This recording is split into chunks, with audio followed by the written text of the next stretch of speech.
어릴 때 주일학교 뭐 다니신 분들도 계시고 뭐 아닌 분들도 계시겠지만 하여튼 주일학교에 가면 항상 그 달력처럼 이렇게 넘기면서 그 예배 드리는 거 많이 기억하셨을 거예요. 옛날 분들 같은 경우는. 요즘은 다 파워포인트로 하죠.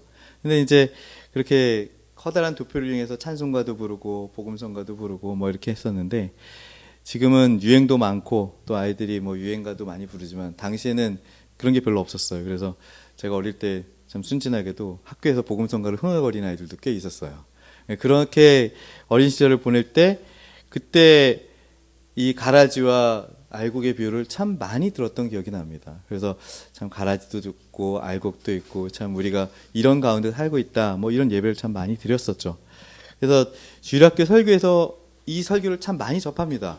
그리고 내용이 어렵지 않고 또한 마태복음의 대표적인 비유이기 때문에 남녀노소를 불문하고 참 쉽게 대하게 됩니다. 그런데 이제 마태에서의 이 비유가 독특한 이유가 있습니다. 왜 그러냐면 마가복음에도 등장하지만 이 비유의 해석은 오로지 마태복음에만 있어요. 그래서 마가복음은 이 비유만 등장하고 끝납니다. 근데 마태복음에서는 이걸 자세히 해석을 해주거든요. 그러다 보면 마태가 이 복음을 통해서 우리에게 전달하려는 내용이 분명히 있습니다. 근데 우리는 이제 주일학교 설교는 좀 쉽게 하기 위해서 알곡처럼 살자, 가라지가 되지 말자 이런 식으로 자꾸 이야기를 하고 끝나는 경우가 종종 있습니다. 뭐 그게 나쁘다는 건 아닙니다. 근데 이제 그런 식으로 비유를 하다 보면 이 알곡과 가라지 비유가 도대체 어떤 내용을 갖고 있었기에 왜 마태복음에서 이렇게 긴 내용을 할애해서 우리에게 보여줬을까? 지금 오늘 본문 말고도 그 뒤에 해석이 나오거든요. 쭉 읽다 보면 굉장히 많은 내용이에요. 13장에 대해서 꽤 많은 부분을 차지해서 이것을 설명을 하는데, 이 비유 해석이 사실은 예수님의 입을 통해서 직접 해설되기 때문에 우리에게 이렇게 전달되기 때문에 우리에게는 굉장히 중요한데, 그럼에도 불구하고 이 비유가 여러 다른 관점으로 해석되는 경우가 꽤 있어요. 그러니까 원래 목적이 아닌 다른 목적으로 해석이 됩니다. 그러니까 예수님이 하려는 말씀의 목적이 알곡과 가라지의 비유 해석에 있는데 거기에 있지 않고 자꾸 다른 쪽으로 해석을 해요. 예를 들어서 사람들이 잠들었을 때 가라지를 뿌리고 갔다는 구절에 해석을 하려고 애를 써요. 잠들고 있을 때 뿌리고 갔으니까 우리 잠자지 말자, 깨어있자, 이렇게 해석을 하는 경우가 종종 있고요. 뭐 그것도 나쁜 건 아니에요. 이렇게 성경 읽다가 해석하는 여러 파트 중에 하나인데 사실 그 부분은 목적이 아니었더라는 거예요. 쭉 읽다 보면. 그래서 사람들이 잘 때 그 원수가 와서 곡식 가운데 가라지를 더 뿌리고 갔더니, 이 부의 해설은 이런 자잘한 일에는 사실 관심이 없습니다. 그러니까 이 비유는 뿌리고 간 게 중요한 게 아니에요. 예수님이 잠잘 때인지 놀러 갔을 때인지 깊은 밤인지 초저녁인지 이런 말이 아예 여기는 언급이 없어요. 이런 게 중요하지 않다는 거죠. 그건 예수님의 의도와는 전혀 관점이 다른지기 때문입니다. 그러니까 우리가 보면 이제 잠자지 말고 깨어 있으라 이런 말을 하잖아요. 그러니까 이 비유의 목적이 아니기 때문에 게을러서 사탄이 가라지를 뿌리고 갔다, 이런 식으로 해석하면 조금 이 비유에서 벗어납니다. 또한 이제 알곡과 가라지이기 때문에 알곡과 가라지가 어떻게 자라서 추수 때까지 성장했는지 이렇게 관심을 두는 경우가 있어요. 이렇게 때 보면 이거는 이 비유의 관심사에서 또 벗어나요. 우리는 알곡이 제자, 알곡처럼 잘 자라자, 이렇게 얘기하다 보면 교회에 알곡과 가라지가 섞여 있으니 잘 찾아서 가라지는 뽑아내자가 돼버려요. 혹은 또 내가 있는 커뮤니티에서 가라지는 뽑아내고 알곡처럼 잘 자라자, 약간 목적성이 조금 바뀌어집니다. 혹은 교회에 가라지가 잘 보이지도 않는다라는 말로, 또 혹은 또 뭐 가라지를 좀 이렇게 좀 골라내자 뭐 이런 말로 해석을 해버리면 이 비유의 목적에서 또 벗어나요. 그럼 도대체 이 비유가 뭘까요? 더 나아가 보면 알곡을 창고에 드리는 부분이 있어요. 알곡을 창고에 드려야겠구나. 그래서 이제 예수님의 해석에는 알곡을 창고에 드리자는 말이 또 없습니다. 예수님 뒤에 해석하는 거 보면. 그래서 우리가 알곡이 되고 싶어요, 혹은 주님의 곳간에 들어가고 싶어요 라고 고백을 하기 시작하면 이건 또 예수님이 원하시는 목적이 아니에요. 이 말씀을 하신 목적이. 예수님이 마태복음에 수많은 비유들을 하시거든요. 수많은 이야기와 비유들을 많이 해석을 해놓으셨는데, 우리가 가끔 성경을 읽으면서 원래 비유의 목적에서 좀 벗어날 때가 많아요. 이 알곡과 가라지가 사실 좀 그런 경우가 좀 많습니다. 그래서 이 비유의 해석과 아무 관련도 없다라는 그런 부분들을 보면 마태가 이렇게 해석하는 경우가 있습니다. 봐요. 좋은 씨를 뿌리는 이는 인자다. 이렇게 해석하는 게 맞습니다. 왜냐면 마태가 해석하고 있으니까. 밭은 세상이고 좋은 씨는 천국의 아들들이고 가라지는 악한 자의 아들들이며 가라지를 심은 원수는 마귀요. 그리고 추수 때에는 세상 끝을 말하며 추수꾼은 천사들이다. 이렇게 이야기를 합니다. 하지만 이 내용, 지금 이 내용 외에 다른 해석은 하나도 없어요. 그러니까 마태가 이 해석을 해놨으면 우리는 이 해석에서 벗어나면 안 돼요. 우리가 성경을 읽을 때 제일 위험한 게 뭐냐면 성경이 가르치는 것 외에 다른 걸 자꾸 집어넣으려고 합니다. 내가 해석을 하다 보니까 이게 좀 나은 것 같아. 그래서 이 해석을 집어넣고 내가 해석을 하다 보니까 이 표현이 좀 나은 것 같아서 자꾸 뭘 첨가를 해요. 사실 칼빈이 한 말 중에 제일 좋은 말이 뭐냐면 성경은 우리에게 기차 레일과 같다 그래요. 그래서 그 이상을 벗어나지도 않아야 되고 그 이상을 더 가지도 말아야 됩니다. 그러니까 성경이 말하는 딱 그만큼만 가는 것이 가장 우리에게 현명한 거예요. 그래서 성경이 가이드고 바이블인 거예요. 우리 알곡과 가라지를 해석할 때 요 비유 외에 다른 것을 벗어나면요, 그때부터는 이단의 노름꾼이 빠지기 쉬워요. 그러니까 이단은 이 부분을 가장 잘 갖고 들어옵니다. 그래서 세상 모든 사람들이 그렇듯이 우리는 알곡이 되어서 곡간에 들어가야 된다. 이거에만 관심이 있는 거예요. 우리 알곡이 되자. 그래서 곡간에 들어가자. 그런데 이러한 관심은 세상과 분리되어서 크리스찬들의 어떤 고귀한 삶을 살겠다고 자부하는 그런 우리에게 있어서는 어떻게 보면 좀 치부가 될 수 있습니다. 왜냐하면 하나님이 원하는 건 너 스스로가 알곡이 되라는 얘기가 아니거든요. 중요한 건 이 비유는 그런 얘기를 하고 있지 않습니다. 교회 안이나 밖이나 다 똑같아서 모두 다 가라지로 보일 수도 있습니다.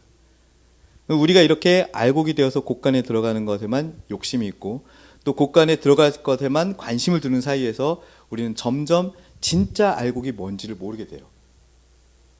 또 예수님께서 왜 이 비유를 우리에게 주셨는지도 모르는 상황에 또 놓이게 됩니다. 그런 사이에 종말 때에 알곡이 되고자 하는, 그래서 알곡이 되고자 해서 바들바들 떠는, 가라지가 되기 싫어해서 떠는 이런 사람들, 공포심을 잘 자극을 해서 극단적인 종말론으로 끌고 갑니다. 이단들이 가장 많이 사용하는 방법이에요. 제가 지금 합신의 그 이단 대책위원회에 있는데 모 있어요. 잘 아는, 여러분들이 잘 아는 모 이단이 있습니다. 그 이단은 자기가 무슨이 되고 자기가 가장 파워풀한 사람이 되는데 그 비유가 바로 이 끌고 그를 왜 끌고 가냐면 방금 말했던 종말론적 이단으로 쭉 끌고 간다. 그 얘기 있지 않거든요. 그러니까 굉장히 제가 한국 기독교를 두고 가장 걱정스럽고 가장 안타까운 것 중에 하나 뭐냐면 대부분의 사람들이 성경을 수박 겉핥기로 읽어요. 쭉 읽어 내려가는 스토리텔링을 읽어갑니다. 그러다 보면 무슨 현상이 벌어지냐면 내가 원하는 것만 해석하고 있어요. 마지막에 가장 중요한 걸 해석하지 않고 내가 원하는 내용, 나 이 내용이 필요해. 그럼 그 부분만 끌어와서 내 삶에 적용합니다. 성경이 나에게 무엇을 말하는지를 보는 게 중요한데 나한테 무엇을 말하는가가 중요한 게 아니라 내가 이걸 어떻게 해석하고 싶어가 중요해요. 그러다 보니까 이 인용이 아주 틀린 건 아니에요. 아주 틀린 건 아닌데 이 내용 끝까지 끌고 가는 과정은 굉장히 훌륭하게 끌고 갑니다. 그런데 마지막에 종말의 날에 영원한 형벌을 받을 것이다. 하나님이 택한 알곡들은 하나님의 왕국에 들어갈 것이다. 단 왕국의 이단들이 땅이 아닌 하늘에 계신 하나님의 나라를, 이것을 잊지 말아야 된다는 거죠. 정말 필요한 부분은 40절 결론입니다.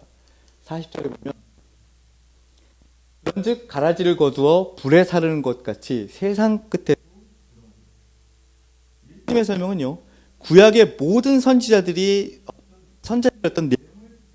이 설명 하나에 함축하고 있어요. 수많은 선지자들이 그 억울함을 달래가면서 울며 예언했던 것들, 악한 자들을 어떻게 하십니까? 어떻게 그것을 갚아주시겠습니까?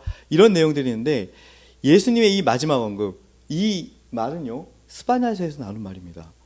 스바냐 1장 2절에서 3절 보면 여호와께서 이르시되 내가 땅 위에서 모든 것을 진멸하리라. 내가 사람과 짐승을 진멸하고 공중의 새와 바다의 고기와 거치게 하는 것들과 악인들을 아울러 진멸할 것이라. 내가 사람을 땅 위에서 멸절하리라. 나 여호와의 말이라. 이 풀무불에 넣는다는 것은 또 이렇게 마지막에 이렇게 풀무불에 넣는 것은 말라기의 어떤 예언을 또 보는 듯해요. 보면 만군의 여호와가 이르노라. 보라, 용광로 불 같은 날이 이르니 교만한 자와 악을 행하는 자는 다 지푸라기 같을 것이라. 그 이르는 날에 그들을 살라 그 뿌리와 가지를 남기지 아니할 것이로되. 또한 의인들은 자기 아버지 나라에서 해와 같이 빛나리라. 다니엘서를 보는 것 같습니다. 지혜 있는 자는 궁창의 빛과 같이 빛날 것이요 많은 사람을 옳은 대로 들어오게 한 자는 별과 같이 영원토록 빛나리라. 이런 내용이 있습니다. 예수님의 설명은 선지자들의 말과 감정을 잘 반영하고 있는 거예요. 그리고 가라지의 비유는 이처럼 심판의 도래를 우리에게 가르치는 비유입니다. 심판이 있을 것이다 라는 얘기를 하고 있는 거지. 너가 알곡이 되어라. 너가 뭐 잘 되어라. 너 여기서 가라지를 뽑아내라. 잠들지 말고 가만히 있어라. 늘 깨어 경성하라. 물론 그것도 중요한 다 설명드립니다. 말은 이 비유에서는 그 얘기를 하고 있는 게 아니라는 거예요. 그래서 이제 우리는 이처럼 알곡이 되려고 애쓰자 이러는 것이 아니라 알곡으로서의 삶이 어떠한가를 알아가는 것이 더욱 중요하다는 거예요. 알곡으로서의 삶을 들여다보는 거예요. 그러니까 이단들은 불살라지지 않게 곡간으로 들어가라라고 이 비유를 통해서 가르칩니다. 곡간으로 들어가자. 그래서 지금 12지파에 들어와야 되고 14만 4천 명에 들어와야 되고 여러분들은 알곡이니까 빨리 와서 숫자를 채워라. 이 얘기를 하고 있어요. 이 비유를 이용해서. 근데 아직 추수 때가 되지 않았다. 이렇게 얘기하는 거죠. 추수꾼은 사람이 아니라 하나님의 명령으로 영생과 영벌을 집행하는 영적 존재입니다. 이단은 이 추수꾼조차 사람으로 둔갑시켜가지고 각 교회에다 심죠. 추수꾼을 교회에다 심어놓고 나중에 이제 교회를 이렇게 하나씩 넘어뜨립니다. 우리가 할 일은 이처럼 두려움에 떠는 게 아니에요. 마지막 날에 막 두려움에 떨어라 이게 아니라 이 가라지와 함께하는 이 세상에서 비록 상처받고 있지만 주님이 주시는 모든 상황에서 인내하라는 겁니다. 그리고 이 인내가 축복과 은혜의 비결이 될 겁니다. 누가 알곡이고 누가 가라지느냐 이건 사실 중요한 게 아니에요. 왜 슬기로운 처녀가 아시지 않습니까? 슬기로운 처녀냐 미련한 처녀냐. 우린 주님 오실 때 긴장하면서 기다리는 그러한 경건한 생활의 소유자들이어야 됩니다. 그 사람들이 알곡인 거고요. 양입니까 염소입니까? 우리는 양입니다. 그리고 우리는 우편에 앉아서 그 사랑하는 자녀라 불리는 존재들입니다. 하나님의 사랑을 받고 있는 자들이죠. 좁은 문으로 가십니까? 넓은 문으로 가십니까? 우리는 좁은 문으로 가야 합니다. 우리는 그런 사람이라는 거예요. 그렇게 살아갈 사람들입니다. 처음부터 정해져 있는 사람이에요. 그리고 주님이 주시는 그 길로 가는 자들일 뿐입니다. 편안한 길로 가는 사람이 아니고 힘들고 고된 길을 가는 사람들인 거죠. 그리고 참된 목자입니까? 거짓 목자입니까? 우리는 참된 목자. 자신의 진리를 위해서 목숨을 거는 사람들, 또한 자신의 양을 위해서 목숨을 내놓는 사람들이라는 겁니다. 거짓 목자로 가겠죠. 우리가 어디에 속해 있느냐? 이게 중요한 것이죠. 이 모든 것을 가르쳐주기 위해서 너가 알곡이냐 가라지냐라는 것을 묻는 거예요. 이 모든 것을 이루시는 분이 우리 주 하나님 한 분뿐이라는 그 설명을 하고 있는 겁니다. 그래서 그분의 주권 안에서 우리가 우리의 삶의 책임을 다 해야 합니다. 만약 이런 삶의 책임을 버리는 자들이라면 하나님의 주권을 오용한 사람들이 되는 거죠. 만약 내가 구원받았다고 해서 마음대로 살거나 내가 구원받았다고 해서 내 편한 대로 생활한다거나 이미 구원받았기 때문에 내가 할 거 다 한다거나 이런 건 아니라는 거죠. 이런 말씀들이 언급되는 이유는 하나님이 다 하시고 나는 그냥 놀겠다라고 생각하는 사람들 때문에 또한 있는 겁니다. 그래서 하나님의 주권에서 출발해서 완벽하게 우리의 구원을 이루지만 우리는 오늘의 삶에 최선을 다해서 하나님이 이루시는 그런 길을 가야 합니다. 알곡은요, 애시당초 처음부터 알곡으로 태어납니다. 가라지는 처음부터 가라지로 태어나요. 내가 알곡인지 가라지인지는 나의 양심을 통해서 예수님을 보면 보입니다. 정말 중요한 것은 가라지를 미워하라고 내가 알곡이니까 마음대로 살자가 아니에요. 하나님이 나한테 그렇게 주신 은혜가 무엇인지를 감격하라는 거예요. 창고에 들어간다가 중요한 게 아닙니다. 내가 정말 불살라지지 않고 마지막 때 창고에 갔다가 중요한 게 아니에요. 삶을 살아가면서, 내 삶을 살아가면서 이 땅에서 삶 속에서 하나님이 나를 살게 하셨고 나를 하나님의 자녀로 이 땅에 보냈구나. 이거에 감격하라는 거예요. 그 감격이 있다 보면 삶이 변합니다. 사람이 미워지지 않고 생활이 변합니다. 관계에 목매지 않습니다. 하나님과의 관계 속에서 만족합니다. 알곡의 삶이에요. 그리고 주님 나라의 알곡들이 되면, 알곡이라는 것을 내 스스로가 먼저 깨닫게 되면 변하는 겁니다. 내 삶의 열매를 맺게 돼요. 갈라디아서에서 말하는 2장 24절 22절에 말하는 그 성령의 7가지 열매가 자연스럽게 흘러나옵니다. 여러분들은 애시당초 접붙인 자들입니다.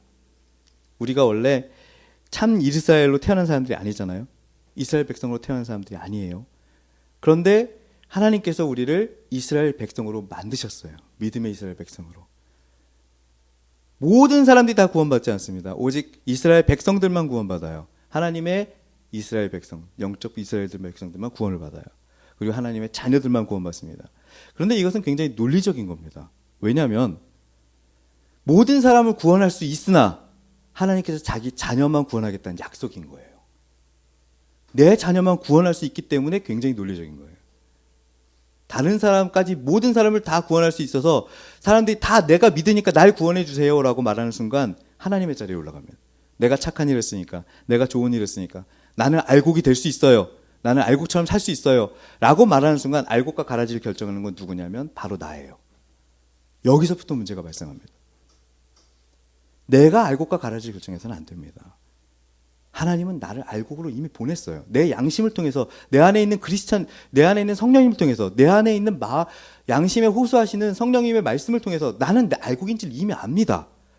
중요한 거는 알곡이라고 애쓰지 마세요. 여러분들이 해야 될 것은 하나님 앞에 감사하고 감격하는 삶입니다. 사람들을 미워할 필요도 없고 질투할 필요도 없고, 또한 내 삶을 쭉 돌아보면서 내가 잘 살았느냐 못 살았느냐 이것에 대한 평가를 내릴 필요도 없습니다. 지금 중요한 것은 내가 지금 현재 하나님 앞에 알고로서의 모습으로 감사하며 감격하고 있느냐는 거예요. 종말론을 끌고 가서 너희들은 지금 이 순간 빨리 알곡 창고로 들어가야 돼 라고 말하는 사람들의 모습을 듣지 마세요. 수수꾼들을 교회에 보내서 여러분들이 빨리 14만 4천 알곡 안으로 들어가세요 라고 말하는 그 사람들의 말을 듣지 마세요. 그런 사람들이야말로 정말 가라지입니다. 지금 여러분들은 하나님께서 마지막까지 하나님의 핏값으로 사서 죽을 때까지 끌고 가시는 그런 분들이에요. 단적인 예로, 아주 극단적인 예를 하나 들게요. 내가 천국을 안 가겠다고 버티면 그래서 내가 천국을 안 가겠다고 알고있는데 불구하고 가라지처럼 천국을 안 가겠다고 버티면, 그러면 천국에 안 가질까요? 과연 천국을 안 갈 수 있을까요? 그렇게 해서 만약 내가 천국을 안 가졌어요. 그래서 내가 지옥으로 떨어졌어요. 그럼 누구의 힘이 더 센 겁니까? 하나님의 힘이 세요? 내 힘이 세요? 내가 하나님의 힘이 돼버린 거예요. 이것만 생각해도 무엇을 믿을 수 있냐면 하나님은 절대 나를 놓지 않는다는 걸 믿을 수 있어요. 하나님은요, 여러분들이 아무리 애를 써도요 지옥으로 보내지 않습니다. 여러분들은 최선을 다해서 감사하는 것만이, 또한 감격하는 것만이 하나님 앞에 돌릴 수 있는 최고의 영광입니다. 우리는 이미 자녀로 태어났단 말이에요. 최근에 제 딸이 결혼을 해서 사위가 생겼습니다. 근데 내가 사위한테 그런 말을 했어요. 너는 내 아들이다. 이제 내 아들이다 라고 얘기를 했어요. 그런데 그 아들에게 제가 이런 말을 했습니다. 내 친아들 건표가 있는데 건표와 너의 차이점이 뭔 줄 아니? 건표는 나한테 화를 내고 짜증을 낼 수 있어. 걔는 나를 미워할 수도 있고 나를 발로 찰 수도 있어. 하지만 나는 걔를 절대 못 버린다. 아들이기 때문에. 그런데 만약 네가 건표와 똑같이 행동한다면 나는 굉장히 화를 낼 것 같다. 그런 얘기를 했어요. 왜냐하면 내 친아들이 아니기 때문에. 아들이라고 말했지만 하나님 앞에 우리가 그런 존재예요. 우리가 하나님의 친자녀입니다. 근데 여러분들은 하나님한테 화내고 짜증내는 것도 무서워해요. 하나님한테 화내세요. 하나님 앞에 짜증도 내보세요. 하나님 앞에 불평도 해보세요. 그럴 수 있는 아들과 자녀가 돼야 돼요. 왜냐하면 자신감이 없는 겁니다. 내가 혹시 갈아질까봐. 내가 혹시 떨어져 나갈까봐. 그런데요, 하나님을 정말 아버지로 믿으신다면 믿음이 생겨요. 하나님은 절대 나를 버리지 않을 거야. 하나님은 절대 나를 가라치처럼 내던지지 않을 거야. 하나님은 나를 아담 이후로 죄 가운데 태어난 우리를 예수님의 피로 값주고 사셨기 때문에, 정말 나를 상속받을 자로 두셨기 때문에 나를 절대 버리지 않을 거야. 이 믿음이 생겨나는 거예요. 잘 생각해 보세요. 유언한 사람이 죽어야 유언이 이루어진다. 히브리서 9장 16절에 나온 말이에요. 유언한 사람이 죽어야 유언이 이루어져요. 하나님은 태초에 천지를 창조하실 때부터 무엇을 고민하신 거예요? 창조하는 순간부터 우리를 하나님의 예수님의 죽음으로 우리를 구원할 것을 이미 작정하시고 우리를 창조하신 거예요. 그거 생각해보면 우리는요, 감격 안 할 수가 없습니다. 아, 나를 위해서 애지상초 천지를 창조할 때부터 나를 위해서 고민하셨구나. 나를 위해서 죽으려고 작정을 하셨구나.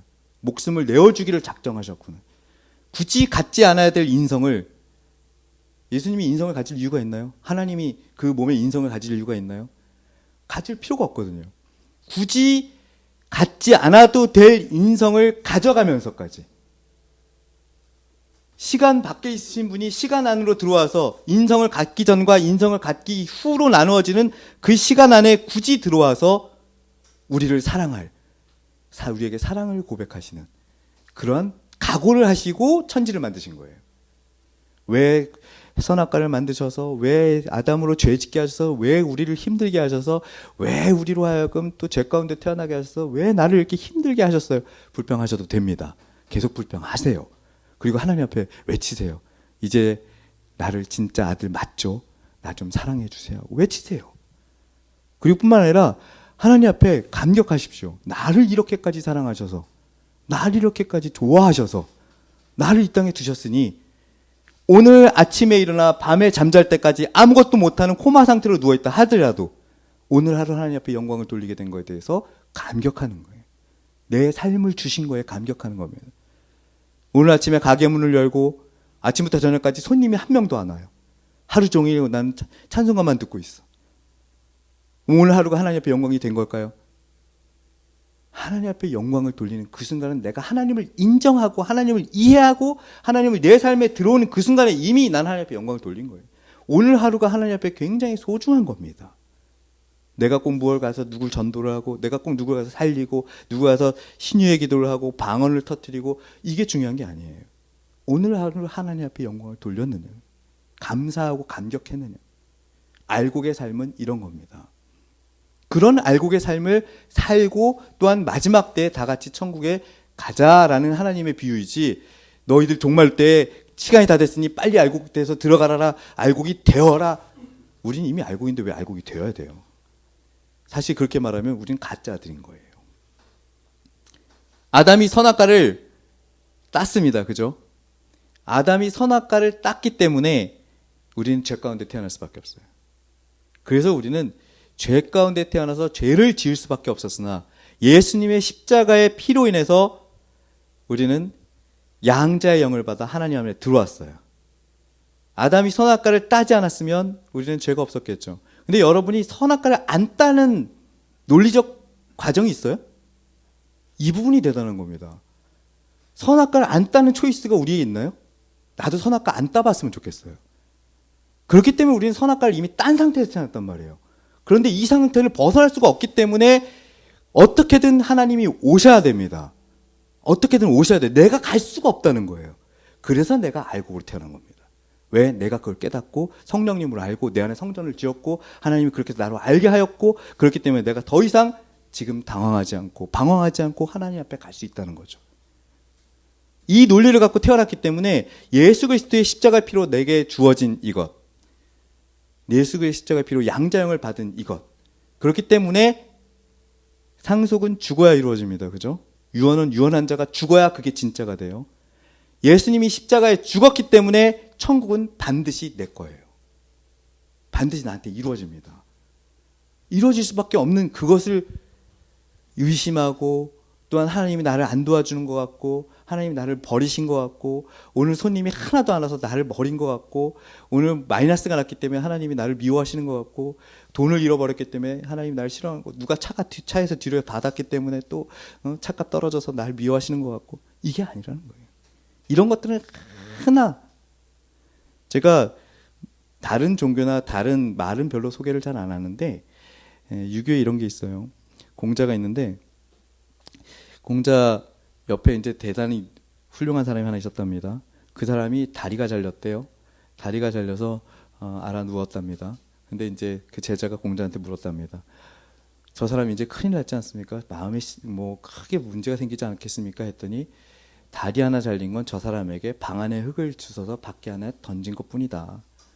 아무런 그 사람에게 해가 되지, 아무런 그 사람에게 영향을 주지 않는다. 이런 말을 했대요. 그런데 물론 인간의 지혜에서도 그게 다 보여요. 깨달음을 얻고 높은 생각을 하는 사람이라면. 그런데 우리는요, 그렇게 놀라운 깨달음 필요 없습니다. 예수님이 나에게 은혜를 주셨고 하나님의 자녀라는 것만 깨달으면요, 그 다음부터는 쉬워요. 내가 알고기라는 것만 알면 그 다음부터는 모든 게 쉽습니다. 이거 발이 문제가 아니에요. 내가 전신불구가 됐어도 나는 알고기 때문에 아무 걱정이 없습니다. 나만 살고 모든 사람이 다 죽었어요. 내 가족이 나만 살고 사고로 딱 죽었어요.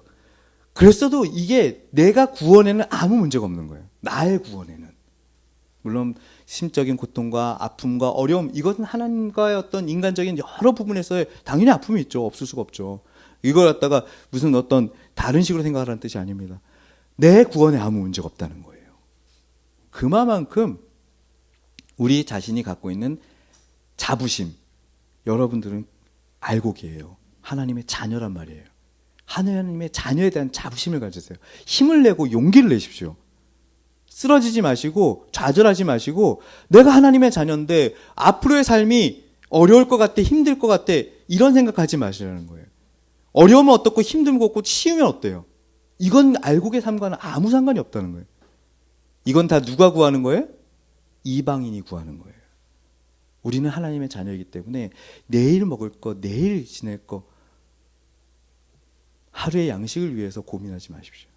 알곡입니다. 알곡다운 삶을 사세요. 그렇다고 뭐 동계산하지 말라는 뜻이 아닙니다. 알곡다운 삶은 그게 아니에요. 감사하고 감격하는 삶입니다. 그래서 주님의 날이 오실 때, 주님이 이 땅에 도래할 때, 하나님은요, 여러분들을 사랑으로 안아드리는 거지, 잘 살았다, 수고했다, 네가 했던 게 참 놀랍고 대단했다 라고 해서 여러분을 안아주는 게 아니에요. 길 잃은 나의 아들, 잃어버렸던 나의 아들을 안아주는 이유가 뭐예요? 돌아온 탕자를 안아주는 이유가 뭡니까? 아들이기 때문에 안아주는 거예요. 아들이기 때문에 눈물 흘려주고 가락지를 끼워주고 잔치를 벌여주는 겁니다. 아들이 아니면 해줘요? 전혀 아니죠. 그와 같이 여러분은 아들이기 때문에 하나님 나라에 서면 여러분이 잘했건 못했건 이 땅에서 무슨 일을 했건 아무 소용이 없습니다. 아무 상관이 없습니다. 하나님은 여러분의 눈물을 닦아주시고 여러분을 안아주시고 여러분을 고생했다, 내 아들아, 내 딸아 하고 안아주시는 거예요. 우리는 그게 내가 하나님의 자녀라는 그 자부심을 갖는 게 중요하지. 내는 열심히 사는 것, 이게 중요하지. 정말 하나님, 나 착한 일 아직 못했는데, 나 아직 저 사람 되게 미워하는데요, 나 저 사람 미워 죽겠어요, 이런 걸로 시험 들지 마세요. 물론 그게 잘했다는 뜻이 아니에요. 그런 걸로 시험 들지 마시고 알곡으로의 삶을 하나씩 하나씩 채워나세요. 어제보다 오늘이 더 나은, 그리고 내일이 더 나을 하루를 하나씩 하나씩 채워나가는 겁니다. 저는 제 과거를 돌아보면요, 절대 과거로 돌아가고 싶지 않습니다. 저는 되게 못됐던 사람이고요, 되게 나빴던 사람이고요, 그리고 저는 유명해지는 것도 원치 않습니다. 누가 유명해지면 나한테 와서 손가락질 할 거예요. 네 얼마나 못됐던 사람인데 이러고. 저는요, 과거로 돌아가는 것보다 하루를 더 낫고 어제보다 더 나은 신앙과 어제보다 더 좋은 신앙으로 내일 하루를 더 살아가길 원합니다. 그게 아들이에요. 하나님의 아들, 하나님의 자녀고 하나님의 딸이에요. 그러면 여러분은 하나님의 나라를 자연스럽게 상속받게 됩니다. 왜? 이미 딸로 태어났고 아들로 태어났기 때문에.